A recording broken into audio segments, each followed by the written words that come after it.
있는 이 시대에 소설이나 드라마나 영화가 다루고 있는 단골 주제가 무엇입니까? 불륜이라는 것입니다. 그것을 다루는데 그것이 추잡한 이야기가 아니라 매우 아름다운 이야기로 그리고 있다는 것이죠.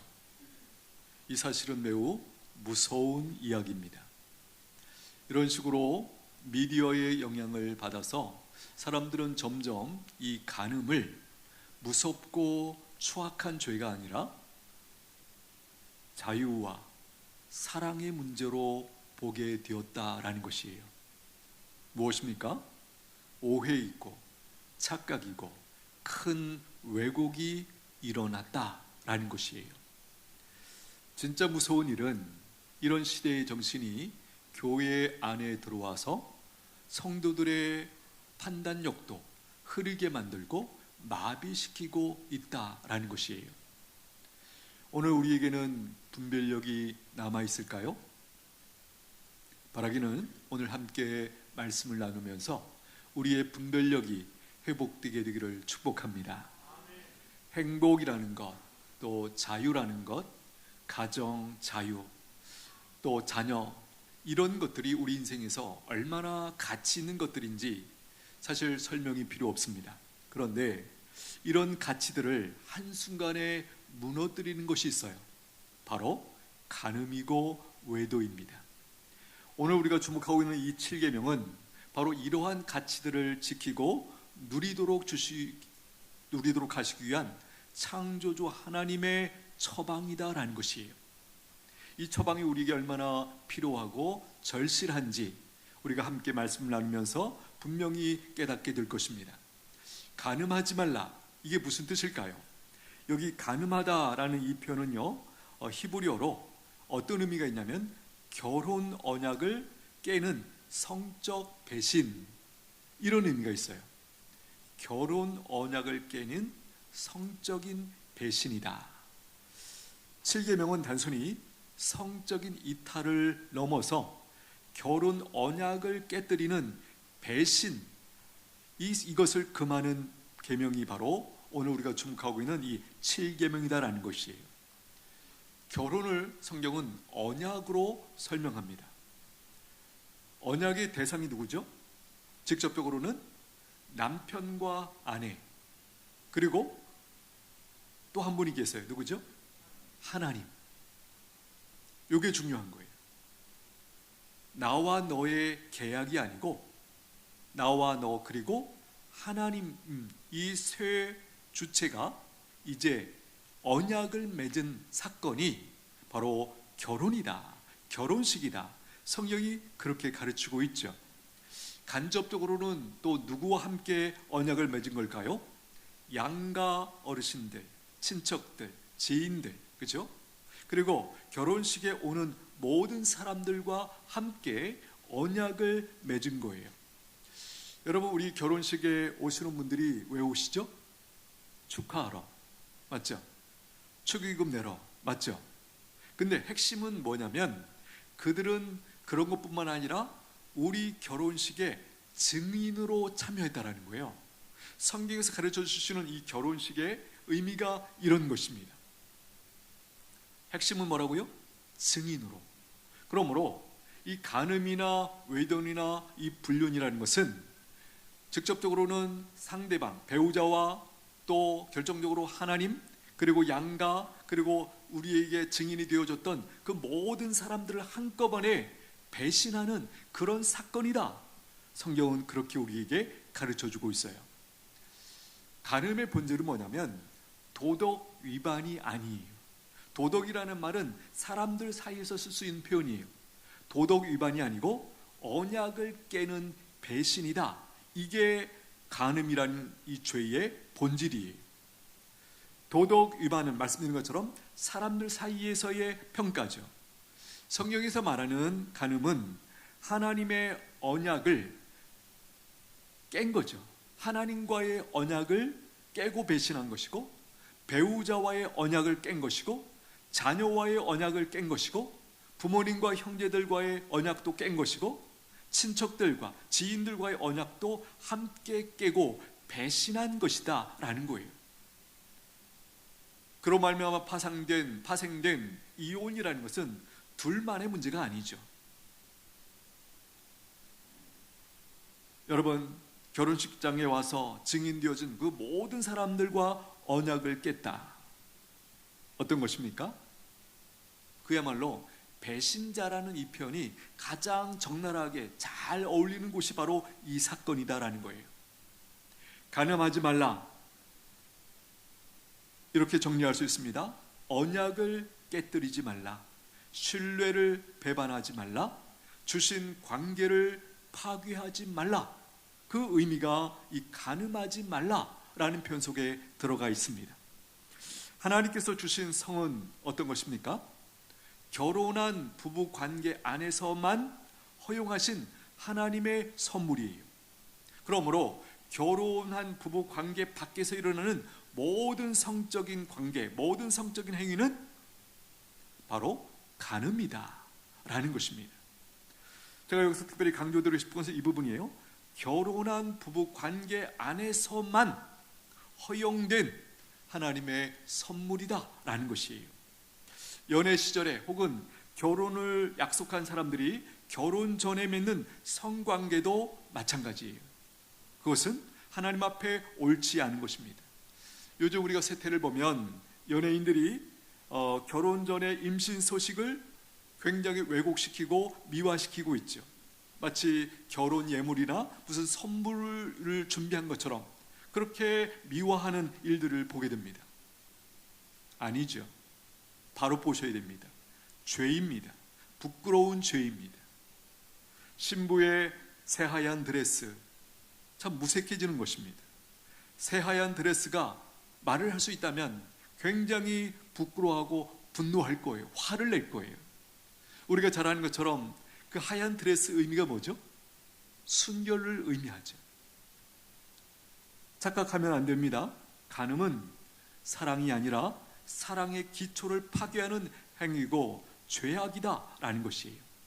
간음은 단지 나쁜 행동이 아니라 언약의 신실함을 파괴하는 무서운 죄라는 것, 우리가 바로 알아야 됩니다. 간음은 부부관계를 유지시켜주는 충성, 또 신의, 그리고 신실함을 배신하고 깨뜨리는 그런 죄다라는 것이에요. 우리가 경험적으로 아는 것처럼 부부 사이에 이 충성 혹은 신의, 믿음 혹은 신실함이라는 것이 얼마나 기묘한지, 얼마나 중요한지 이런 것들을 빼버린다.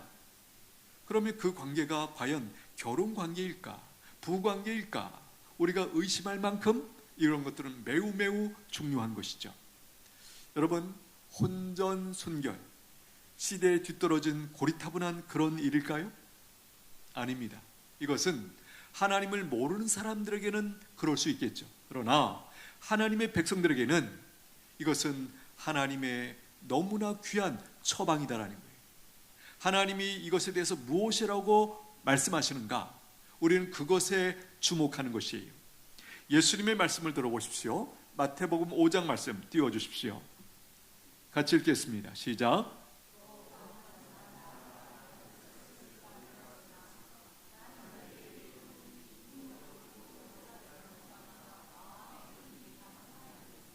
색깔 바뀐 데 보십시오. 음욕을 품고 여자를 보는 자마다. 단순히 이성을 쳐다보는 것이 아니죠. 이성을 쳐다본다고 이 얘기가 적용되는 건 아니고, 이건 무슨 뜻입니까? 의도적으로 성욕을 품고 바라보고 집착하는 그 상태, 그 모습을 가리켜서 지금 여기 음욕을 품고 여자를 보는 자마다, 꼭 여자만 보는 건 아니겠죠? 남자를 보는 것도 똑같이 여기 다 들어가 있는 내용이죠. 간음은 이미 마음에 음란한 마음을 가지고 여자를 혹은 남자를 바라볼 때 범하는 죄다. 그렇게 예수님이 지금 말씀하고 있어요. 왜냐니까 우리가 잘 아는 것처럼 죄는요 늘 마음에서부터 시작하죠. 어떤 마음? 부패한 마음. 우리가 타락한 이후에 인간의 마음은 정상이 아닙니다. 고장났어요. 부패했다라는 거예요. 그 부패한 마음에서 시작해서 행동으로 나타나게 되어 있죠. 예수님은 지금 간음의 뿌리를 지적하고 계시는 거예요. 출발점이 어디냐? 그 출발점이 뭔가 변화가 있다면 그것은 이미 행동으로까지 저지른 것과 다르지 않다. 그것도 간음이다. 그렇게 지금 말씀하고 있다는 것이에요. 예수님께서 이혼을 허락하시는 유일한 조건이 무엇입니까? 바로 간음이에요. 마태복음 5장 32절 말씀 띄워주십시오. 읽겠습니다. 시작.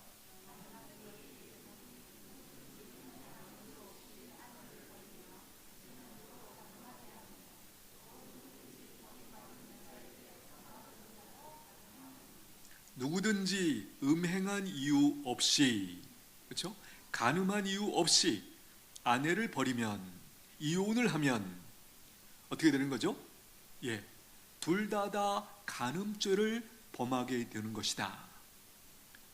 여러분, 왜 간음하지 말아야 하는 것일까요? 가장 중요한 이유는 하나님의 명령이기 때문이에요. 가장 근본적인 이유는 하나님께서 금하셨기 때문이에요.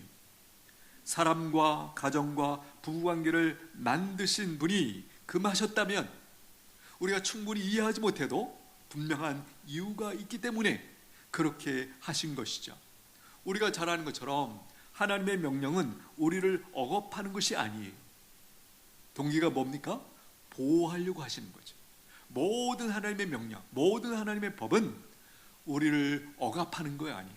우리를 보호하시기 위하여 주신 것이다 라는 것입니다. 이 7계명을 어기고 간음을 행할 때 어떤 일이 벌어질까요? 앞에서도 말씀드렸습니다. 이 계명을 어기면 우리가 그토록 간절히 원하고 우리가 그토록 섬기길 원했던 행복, 자유, 가정, 자녀 다 깨지고 망가집니다. 간음하는 사람들이 행복하게 살까요? 어떻게 생각하세요? 제 생각은 이렇습니다. 잠깐 동안은 행복하다고 착각하는 것 같아요. 그러나 오래 가지 않아서, 얼마 가지 않아서 금방 깨닫죠. 간음하는 사람들 자유로울까요? 잠깐 동안은 자유롭다고 착각하는 것 같아요. 간음하는 사람들이 가정을 충만하게 누릴 수 있을까요? 누릴 수 없습니다. 하나님이 원래 가정을 통해서 사실 우리에게 필요한 거의 모든 것들을 공급해 주신다라고 말해도 틀리지 않죠. 그런데 그 가정을 누릴 수 있을까? 결코 누릴 수 없어요. 심지어는 이런 상황도 한번 가정해 보세요. 그 간음을 저지른 배우자만 알고 가족들 아무도 몰라, 안 들켰어. 이런 상황에서도 과연 가정을 누릴 수 있을까요? 그렇지 않죠. 간음을 행한 아버지나 어머니에 대해서 자녀들이 어떻게 바라보고 어떻게 생각할까요? 자녀들이 받을 상처가 어떤 것일까? 그 어떤 것으로도 보상이나 위로와 회복이 불가능한 그런 것이라고 저는 확신합니다. 이런 상황에서 자녀들이 아버지나 어머니를 바라본 시선 어떤 것일까요? 상상을 해봅니다. 그 어디서도 경험할 수 없었던 무서운 시선이 있을 거예요. 자녀들의 분노, 경멸, 원망. 여러분, 우리가 경멸이라는 이 단어, 무서운 단어죠.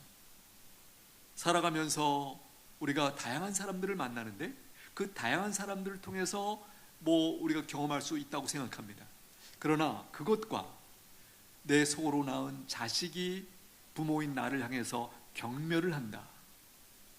무게감이 다른 거죠. 잠언 6장 말씀 한번 띄워주십시오. 함께 읽겠습니다. 시작. 여인과 간음하는 자는 무지한 자라. 이것을 행하는 자는 자기 영혼을 망하게 하며 상함과 능욕을 받고 부끄러움을 씻을 수 없게 되나니. 자기 영혼을 망하게 한다.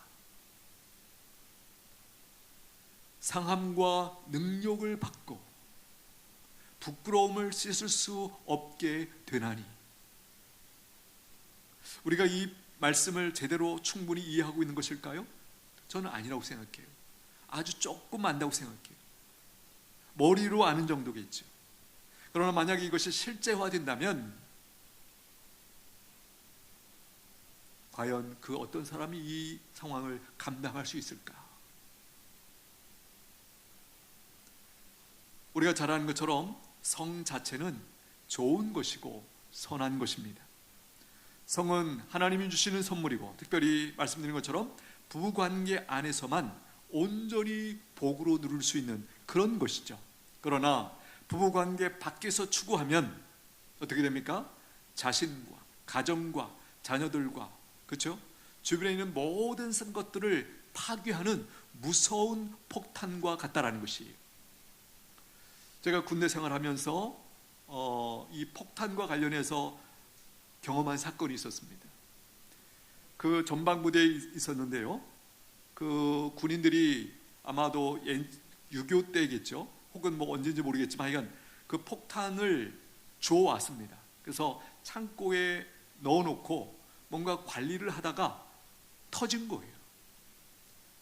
뭐 터진 즉시 제가 이제 간 건 아니지만 나중에 상당히 일이 처리되고 나서 제가 그곳을 방문한 그런 적이 있었어요. 창고 이렇게 들어가니까 창고 벽에 그 터지면서 그 완전히 그 피가 그 뭐 당연히 그 후에 조사 다 하고 씻어냈겠죠. 그런데 여전히 그 흔적이 그냥 그 남아있는 것을 지금도 제가 생생하게 기억이 납니다. 그 상황은 끔찍하다라는 말로는 부족한 것 같아요. 뭐 어떻게 참 표현하기가 좀 너무 어렵습니다. 여러분, 우리가 지금 말하고 있는 이 간음이라는 이 폭탄도 마찬가지예요. 이것이 터지면 제일 먼저 자기부터 시작해서 가정, 자녀들 완전히 박살나는, 풍지박산나는 이런 일이 벌어지는 것이, 하나님께서 가나안 그 원주민들을 멸망시키고 멸절시키고 다 쫓아내게 하셨던 이유가 뭐죠? 그 이유 중에 결정적인 하나가 바로 이거예요.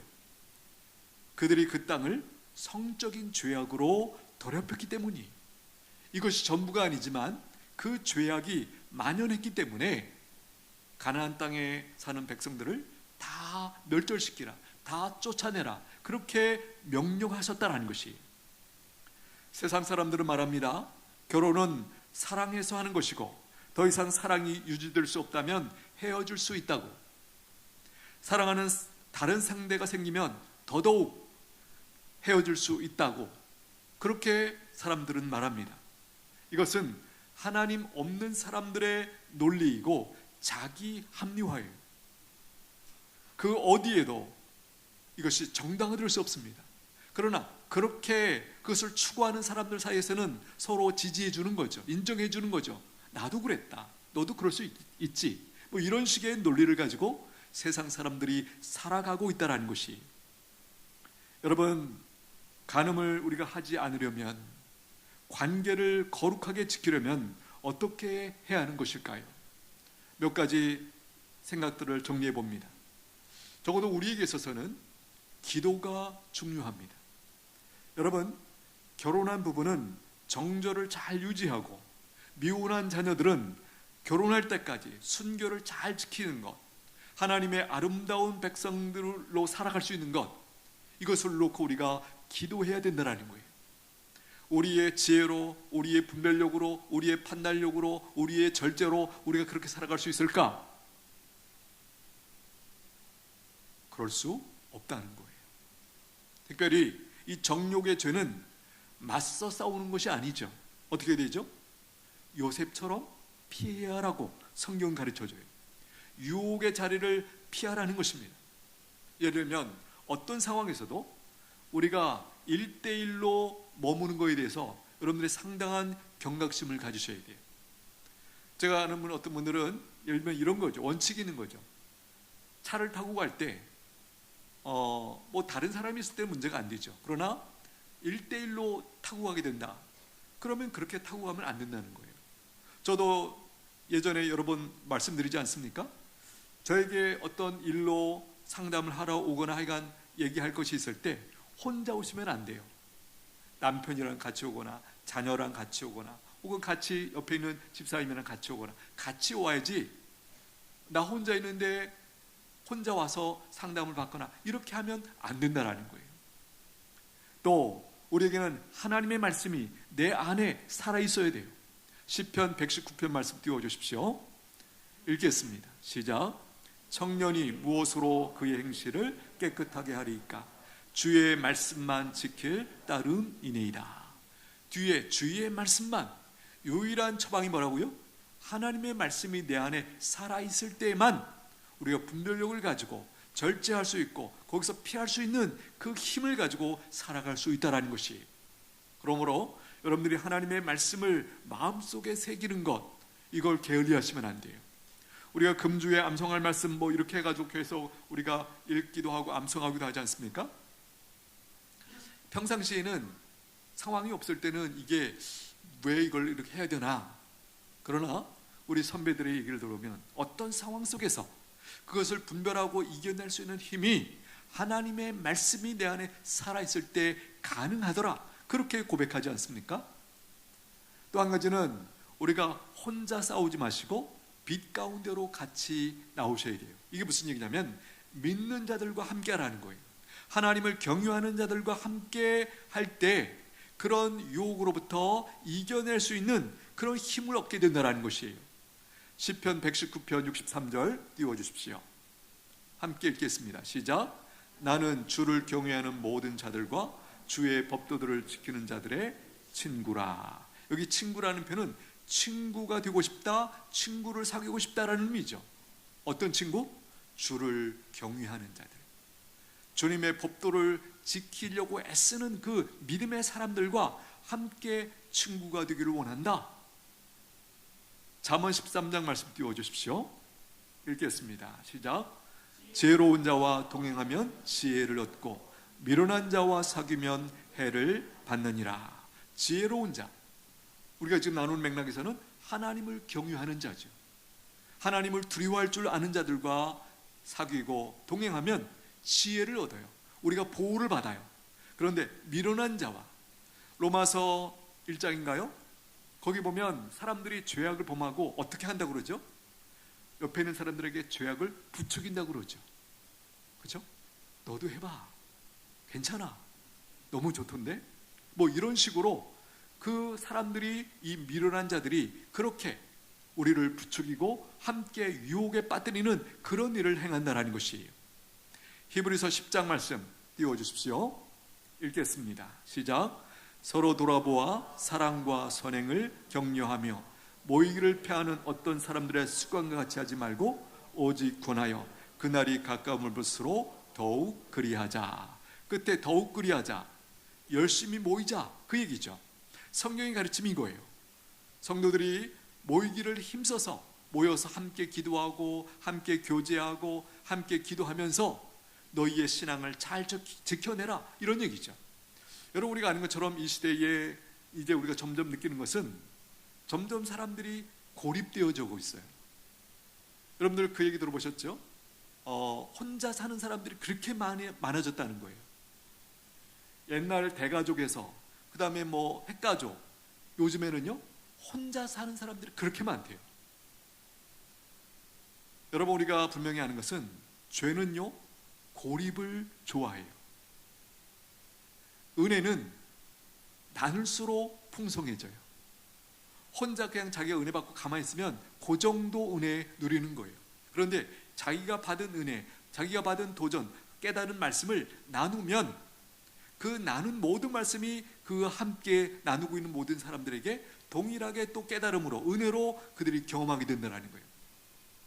여러분, 오늘 편성된 목장을 발표하고 또 목자와 부목자를 임명하게 되는데요, 왜 목장이 중요한지 아시겠습니까? 바로 이런 맥락이에요.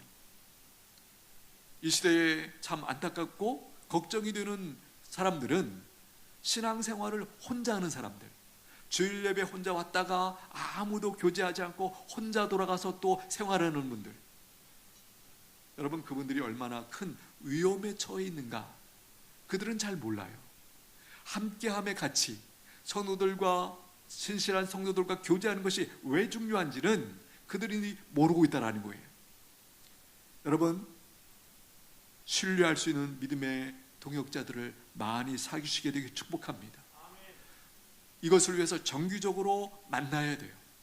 삶을 나눠야 돼요. 그래서 목장이 그렇게 중요한 이유가 바로 여기 있다라는 것입니다. 또 이렇게도 할 수 있습니다. 이런 처방이 가능할까요? 여러분, 배우자와 핸드폰을 공유하고 공개하셔야 돼요. 적어도 배우자만큼은. 그렇죠? 배우자가 남편이나 아내의 핸드폰을 못 들어간다, 못 본다 자유롭게, 그러면 이상한 거죠. 그럴 수 없죠. 언제든지 자유롭게, 그렇죠? 아내의 핸드폰, 남편의 핸드폰을 서로 볼 수 있고 공유할 수 있어야죠. 또 예를 들면 이런 겁니다. 우리의 어떤 그 피로 힘든 거, 지치는 거를 우리가 잘 관리하고 경계하셔야 돼요. 예를 들면 수면이나 스트레스, 외로움 이런 것들이 얼마든지 유혹의 연료가 될 수 있기 때문입니다. 예를 들면 부부가 매일 10분 이상 대화를 하는 것을 원칙으로 여러분 정해보십시오. 어떤 문제 해결을 위한 대화 말고 그야말로 마음을 나누는 그런 시간을 내기 위해서 기꺼이 투자하셔야 된다는 거예요. 예를 들면 주 1회는 예를 들면 짧아도 규칙적으로 산책이라든지 계속 이렇게 개인적으로 부부 사이에 그 관계를 아름답게 가꾸기 위한 그 투자를 해야 된다는 것이에요. 우리는 분명히 고백하는 것은 아무도 장담 못한다는 거예요. 나는 7계명을 잘 지킬 수 있다. 감히 그렇게 얘기할 수 있는 사람이 우리 가운데 누가 있을까요? 저는 없다고 생각해요. 그 훌륭한 믿음의 사람 다윗이 성적인 문제로 넘어질 것을 누가 알았죠? 누가 예측했습니까? 그렇습니다. 겸손하게 우리가 깨어 있어야 돼요. 깨어있기 위해서 성도들이 하는 가장 기본적인 것들, 예배, 말씀, 기도, 교제, 그렇죠? 또 여러분들이 남는 시간과 에너지가 있습니까? 주님을 위해서 쓰십시오. 생산적으로 쓰십시오. 이미 간음죄를 범했다면 어떻게 해야 할까요? 저는 감히 생각합니다. 적어도 성도들 중에도 예수 믿기 전에 이런 죄를 범할 수 있었다고 저는 생각해요. 그러나 예수 믿은 이후에도 그런 죄를 범했다? 그럼 우리가 어떻게 이해할 수 있을까요? 아주 신앙의 초보이거나 말씀을 모르거나 하나님을 모르거나 그런 상태가 아닐까. 중요한 것은 이미 이 간음죄를 범했다면 어떻게 해야 될까? 우리에게 소망이 있습니다.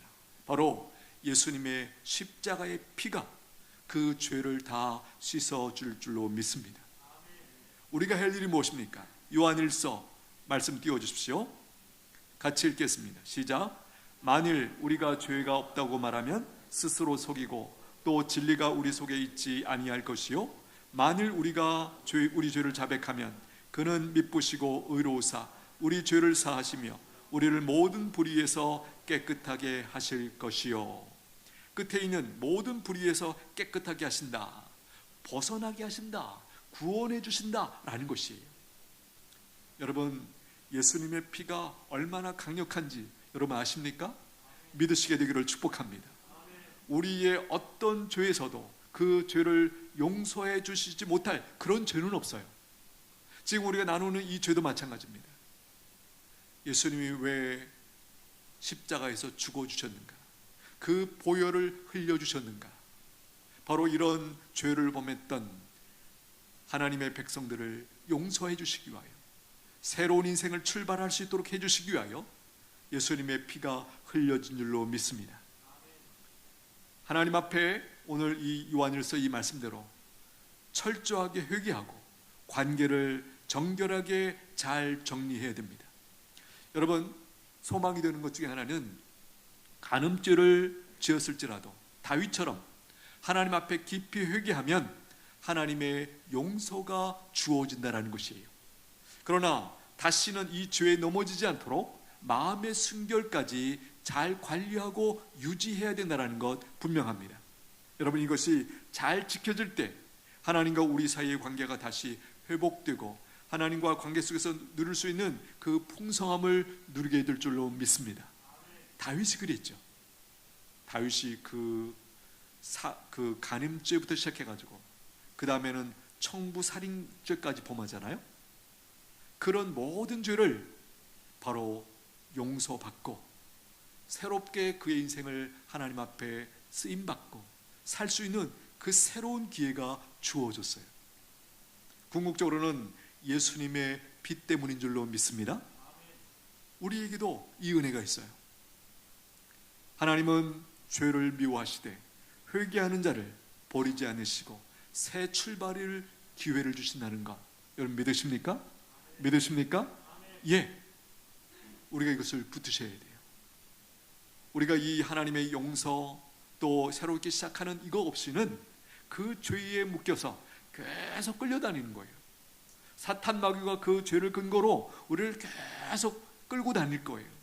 죄 가운데 계속 빠뜨릴 거예요. 거기서 빨리 나오셔야 됩니다. 거기서 해결하셔야 돼요. 우리에게 예수 그리스도의 피가 있는 줄로 믿습니다. 그 피가 우리의 죄를 사해 주시고 우리가 하나님 앞에 새로운 인생을 살아가도록 새로운 길을 열어주실 줄로 믿습니다. 이 은혜 가운데 견고하게 서는 저와 여러분들 되시기를 축복합니다. 다시 한번 정리합니다. 7계명은 우리를 억압하는 그런 족쇄가 아니라 가정을 살리고 관계를 보호하는 울타리입니다. 여러분, 앞에서 살핀 것처럼 이것은 모든 관계를 거룩하게 아름답게 건강하게 지켜주시고 누리게 하시는 하나님의 처방이다라는 것이에요. 이 7계명을 달게 받게 되기를 축복합니다. 기도하겠습니다.